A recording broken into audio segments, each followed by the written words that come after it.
Audio Jungle.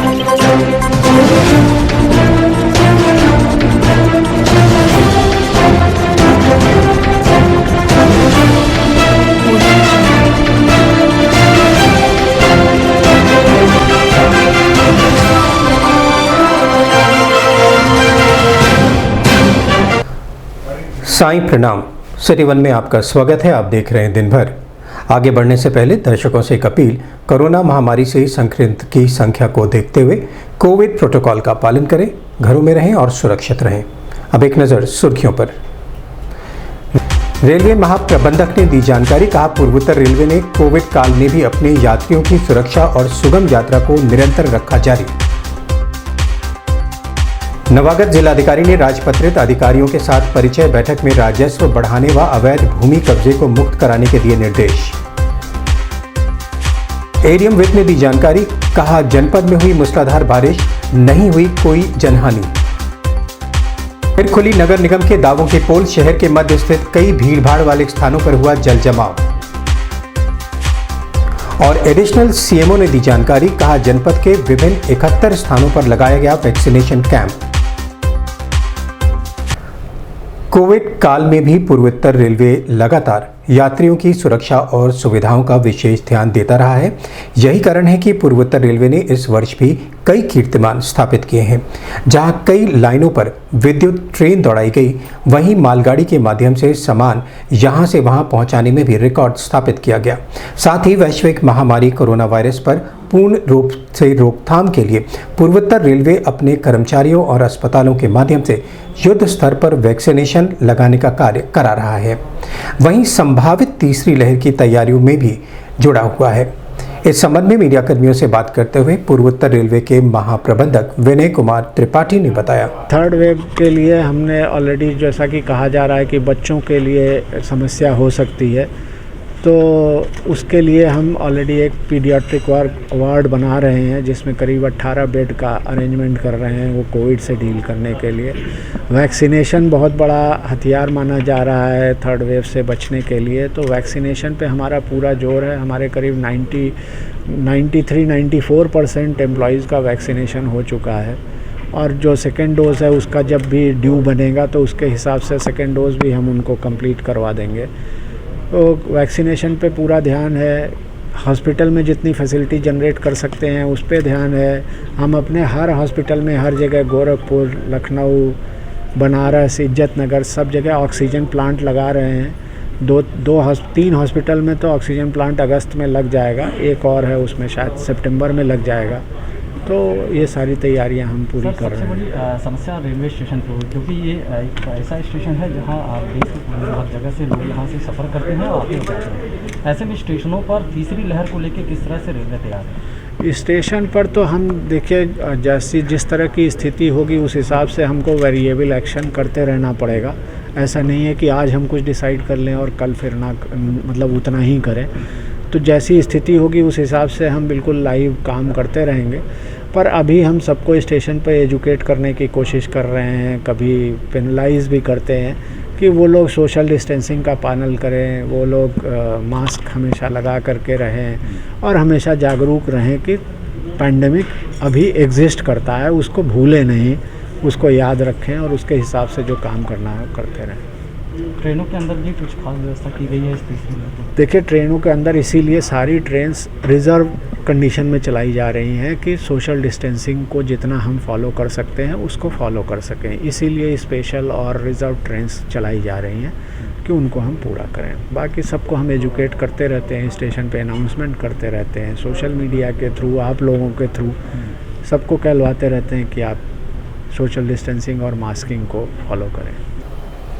बुधवार की देर शाम नवागत जिलाधिकारी विजय किरण आनंद ने जिलाधिकारी सभागार में जनपद के समस्त एसडीएम, एडीएम, तहसीलदार सहित अन्य प्रशासनिक अधिकारियों के साथ परिचय बैठक करते हुए राजस्व वसूली तथा अवैध वसूली कब्जे को मुक्त कराने के संबंध में आवश्यक दिशा निर्देश दिए। इस दौरान ADM city R K. Srivastava, ADM वित्त आर.के. सिंह, सीआरओ चंद्रशेखर मिश्रा, कार्यवाहक सिटी मजिस्ट्रेट अर्पिता गुप्ता सहित बड़ी संख्या में संबंधित कर्मचारी मौजूद रहे।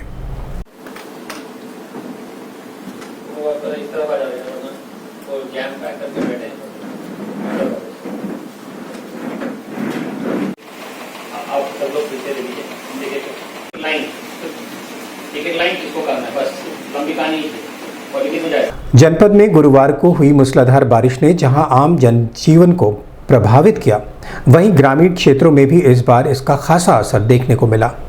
जिला प्रशासन ने मूसलाधार बारिश की संभावना के मद्देनजर पहले ही अलर्ट घोषित कर रखा था। ऐसे में किसी भी प्रकार की प्राकृतिक आपदा की सूचना मिलते ही मौके पर संबंधित अधिकारियों को सूचित कर शासन द्वारा निर्गत योजनाओं को उसका लाभ दिया जाएगा।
इस संबंध में सिटी वन संवाददाता से बात करते हुए एडीएम फाइनेंस राजेश कुमार सिंह ने बताया। आज गोरखपुर में हैवी रेन हुई, लगभग 50 मिलीमीटर वर्षा हुई है, जो अपने आप में एक रिकॉर्ड है। हमने सभी उप जिलाधिकारियों को ये निर्देशित कर दिया है कि यदि कहीं पर इस वर्षा के कारण कोई क्षति हुई है उसकी सूचना तत्काल हमें उपलब्ध कराएं, जिससे क्षति के विरुद्ध नियमानुसार उनको मुआवजा दिया जा सके। सर, अब तक की बरसात में कहीं से कोई अप्रिय घटना की सूचना? वर्षा के कारण या अतिवृष्टि के कारण कोई अप्रिय घटना की सूचना नहीं है। अभी वक्त है छोटे से ब्रेक का, मिलते हैं ब्रेक के बाद। क्या हुआ? नहीं बेटा, डॉक्टर चेक करना। नहीं नहीं। क्या हुआ? बच्चा रो रहा है। बच्चा रो रहा है। वुडवर्ड्स, बस 1 चम्मच आराम। बच्चे का पेट बहुत ही नाजुक होता है। वुडवर्ड्स क्राइब वाटर में है आयुर्वेद के गुण, जो गैस और जलन के कारण होने वाले दर्द से बच्चे को राहत दिलाए बड़े ही कोमलता से। यूपी के दमदार लोगों के लिए टाटा टी प्रीमियम ने बनाई है दमदार चाय। 1 प्याली दम वाली, 1 प्याली यूपी वाली। यूपी मतलब दबंग लोग। अबे भैया जी की गाड़ी कौन रोका?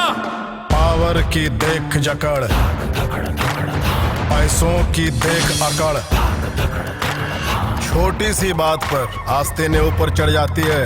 यूपी वाले दम दिखाने का मौका नहीं छोड़ते। अब चाहे वो पावर का दम हो, पैसों का दम हो या फिर अच्छाई का। भैया को बोलना पड़ेगा।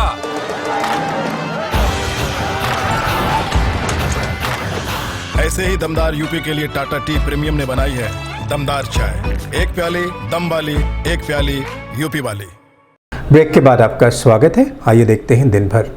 गुरुवार को जनपद में जमकर हुई बारिश ने जहां मौसम को सुहाना किया, वहीं लोगों को गर्मी से राहत भी दी, लेकिन नगर निगम प्रशासन के दावों की पोल खोल कर रख दी। शहर के मध्य स्थित नखास चौक, रेती, खूनीपुर, गीता प्रेस रोड सहित अन्य भीड़भाड़ वाली जगहों पर जल जमाव की स्थिति उत्पन्न हो गई। ऐसे में लोग गंदे पानी के बीच आने जाने को मजबूर हुए और नगर निगम की साफ सफाई व्यवस्था को कोसते नजर आए।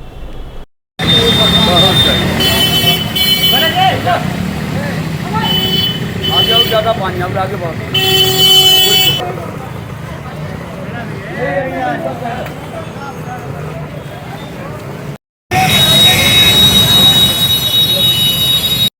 आओ। अरे ड्रेनेज की समस्या का समाधान करो।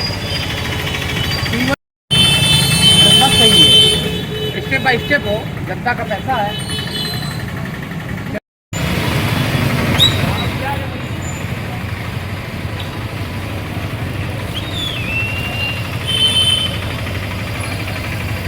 जनपद को वैश्विक महामारी कोरोना वायरस से मुक्त बनाए रखने के लिए स्वास्थ्य विभाग की टीम लगातार विभिन्न स्थानों पर वैक्सीनेशन का कार्य कर रही है। इसी क्रम में गुरुवार को जनपद के जिला चिकित्सालय, CHC और PHC सहित कुल 71 स्थानों पर वैक्सीनेशन कैंप का आयोजन किया गया, जिसमें बड़ी संख्या में स्थानीय लोगों ने भाग लेकर वैक्सीनेशन का लाभ उठाया।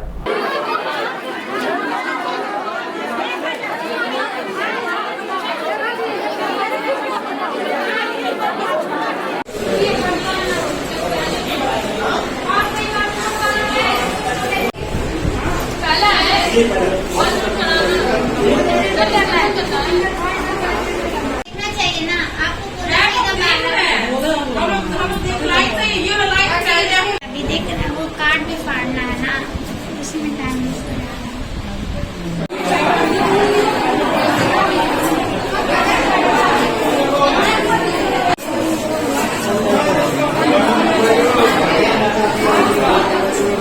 हम कुछ नहीं सिखाए पढ़ाए भैया।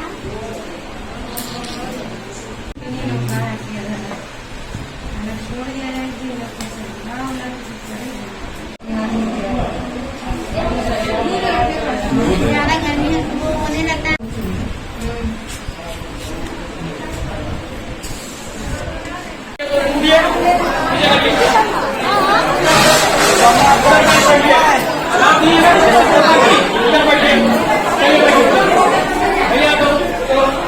इस संबंध में सिटी वन संवाददाता से बात करते हुए additional CMO doctor Neeraj Pandey ने बताया, आज कुल 71 जगह पर हमारे टीकाकरण का काम चल रहा है और आज हमने 10,000 का लक्ष्य निर्धारित किया है। सर, आज नए भी बूथ कुछ बनाए गए हैं। नए बूथ में एक स्पेशल बूथ हम लोगों ने 3rd जेंडर के लिए बनाया था, उनके यहाँ से रिक्वेस्ट आया था और चरगावा में इसका संचालन बहुत अच्छी तरह हुआ है। करीब 150 लोगों ने वहाँ टीकाकरण कराया है। सर, आगे वैक्सीनेशन के लिए कुछ नया प्लान या नई गाइडलाइन जारी हुई है? नहीं, जैसे जैसे वैक्सीन उपलब्ध होती जाएगी हम करेंगे और एक हमारा कार्यक्रम है कि 3 अगस्त को हम महाअभियान करने की सोच रहे हैं। राज्य स्तर से इस संबंध में विस्तृत गाइडलाइन जब प्राप्त हो जाएगी तो फिर हम उसके आधार पर काम करेंगे। दिन भर में बस इतना ही। आइए नजर डाल लेते हैं आज की सुर्खियों पर। रेलवे महाप्रबंधक ने दी जानकारी। कहा, पूर्वोत्तर रेलवे ने कोविड काल में भी अपने यात्रियों की सुरक्षा और सुगम यात्रा को निरंतर रखा जारी। नवागत जिलाधिकारी ने राजपत्रित अधिकारियों के साथ परिचय बैठक में राजस्व बढ़ाने व अवैध भूमि कब्जे को मुक्त कराने के दिए निर्देश। एडीएम वित्त ने दी जानकारी। कहा, जनपद में हुई मूसलाधार बारिश, नहीं हुई कोई जनहानि। फिर खुली नगर निगम के दावों की पोल। शहर के मध्य स्थित कई भीड़भाड़ वाले स्थानों पर हुआ जल जमाव। और एडिशनल CMO ने दी जानकारी। कहा, जनपद के विभिन्न 71 स्थानों पर लगाया गया वैक्सीनेशन कैंप। अगले अंक में आपसे फिर मुलाकात होगी। साईं प्रणाम।